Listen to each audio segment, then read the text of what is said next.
आज तक रेडियो सुनता है सारा जहां। ज्ञान ध्यान।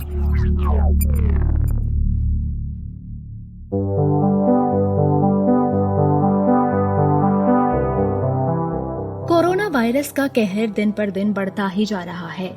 अब तक पूरी दुनिया में 82 लाख से ज्यादा लोग इस वायरस से संक्रमित हो चुके हैं और लगभग 4.5 लाख लोगों की मौत हो चुकी है। कई मरीज अब भी इस वायरस से जिंदगी की जंग लड़ रहे हैं और ऐसे ही मरीजों के लिए डेक्सामेथासोन दवा काफी कारगर साबित हुई है। नमस्कार, मैं हूं गरिमा बुधानी और आज के ज्ञान ध्यान में मैं आपको बताऊंगी डेक्सामेथासोन के बारे में सभी बातें और साथ में ये भी जानेंगे कि कैसे ये दवा कोरोना वायरस से होने वाली डेथ्स को कम कर सकती है। डेक्सामेथासोन पहली बार 1957 में बनाई गई थी और 1960 में इसे FDA की तरफ से मेडिकल यूसेज के लिए अप्रूवल दे दिया गया था। ये एक कम कीमत में आसानी से मिलने वाला स्टेरॉइड है जो भारत में भी हर जगह उपलब्ध है, लेकिन अब तक भारत में कोरोना के इलाज में ये दवा का इस्तेमाल नहीं किया जा रहा है। आगे बढ़ने से पहले ये समझते हैं कि डेक्सामेथासोन क्या है और कैसे काम आती है, और ये समझने के लिए हमने बात की APJ सत्या यूनिवर्सिटी में फार्मास्यूटिकल साइंस के असिस्टेंट प्रोफेसर मनोज कुमार शर्मा से। डेक्सामेथासोन जो मेडिकेशन है ये एक्चुअली में कॉर्टिकोस्टेरॉइड्स हैं।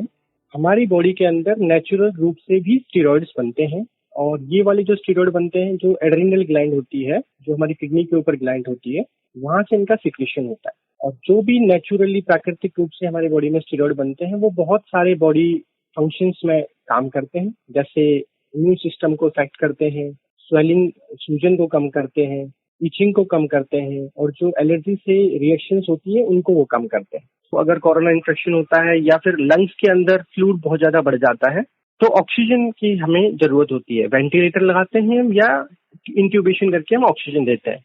उस केस में अगर हम डेक्सामेथासोन देते हैं तो पेशेंट के अंदर ऐसा देखा गया है कि उसकी डेथ को हम अवॉइड कर सकते हैं और उसको ऑक्सीजन की जो रिक्वायरमेंट है, जो सप्लाई ऑक्सीजन की हमें देनी पड़ती है, वो बहुत ज्यादा कम हो जाती है।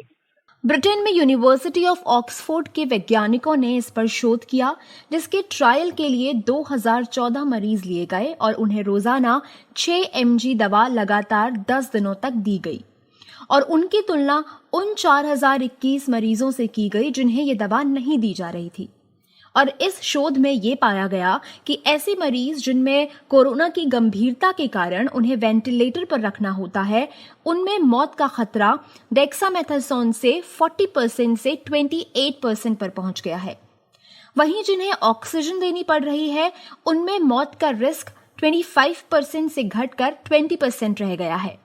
हालांकि ये भी देखा गया है कि जिन मरीजों की हालत गंभीर नहीं है उन पर इस दवा का कोई असर नहीं हुआ है। ऑक्सफोर्ड यूनिवर्सिटी में संक्रामक बीमारियों के विशेषज्ञ पीटर हार्वी ने इस स्टडी का नेतृत्व किया था और नतीजों को देखते हुए उन्होंने माना कि ये पहली ऐसी दवा है जिसे देने पर मरीजों में मौत की दर में काफी कमी देखी गई है। प्रोफेसर मनोज शर्मा ने हमें समझाया कि कोविड के मरीजों में ये दवा कैसे काम करती है और इसका इम्यूनिटी पर क्या असर होता है। डेक्सामेथासोन और इस तरह के जितने भी कॉर्टिकोस्टेरॉइड हैं जो हमारी बॉडी के अंदर भी बन रहे हैं और हम बाहर से मैनमेड जो हमने बना रखे हैं, ये इम्यून सिस्टम को इफेक्ट करते हैं उस एक पर्टिकुलर टाइम के अंदर इम्यूनिटी को कम करके। तो अगर इम्यूनिटी थोड़े टाइम के लिए डाउन हो जाती है तो स्वेलिंग जो एक इम्यूनिटी का हमारा इफेक्ट होता है, जब हमें कोई भी चोट लगती है, कोई भी रोग हो तो उस टाइम पे जो सूजन होती है उसको भी ये कम करते हैं। और अगर किसी पेशेंट को इन्फेक्शन होता है कोविड-19 वायरस का, तो because of the body immunity, body की जो प्रतिरोधक क्षमता है उसकी वजह से उसके लंग्स के अंदर बहुत सारा फ्लूइड का सिक्रेशन होता है और वो थिक म्यूकस का जो सिक्रेशन होता है वो उस पेशेंट को अच्छे से सांस नहीं लेने देता है, अच्छे से इनहेल एक्सहेल नहीं करने देता है।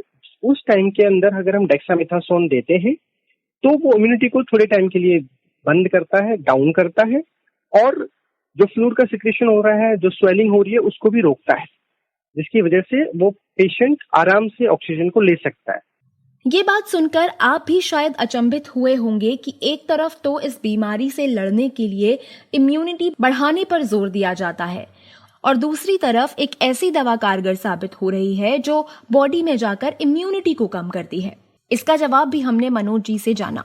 इम्यूनिटी बढ़ाने का कॉन्सेप्ट है, जब तक आपको एक्सपोजर नहीं होता है कोरोना का, रिजल्ट आपका पॉजिटिव नहीं आता है कोरोना का किसी भी पेशेंट का, जब तक इम्यूनिटी को इम्प्रूव करना चाहिए, इम्यूनिटी को बढ़ाना चाहिए। चाहे वो आयुष मंत्रालय उसमें गिलोय का नाम ले, नीम का नाम ले, तुलसी का नाम ले, च्यवनप्राश का कहें या विटामिन सी हम खाएं, वो इम्यूनिटी को बूस्टअप करती है जिससे एक्सपोजर नहीं हो।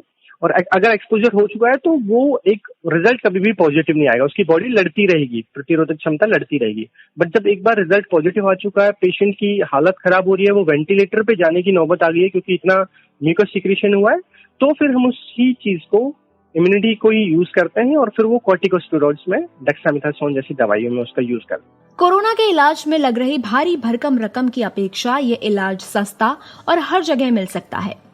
डेक्सामेथासोन के अलावा कई दूसरी दवाओं पर भी ट्रायल चल रहा है, जिनमें हाइड्रोक्सीक्लोरोक्वीन भी एक है। शुरुआत में इसे काफी कारगर सोचा गया था, लेकिन ट्रायल में इसके रिजल्ट्स खराब निकले। आज के ज्ञान ध्यान में इतना ही। दीजिए इजाजत। नमस्कार।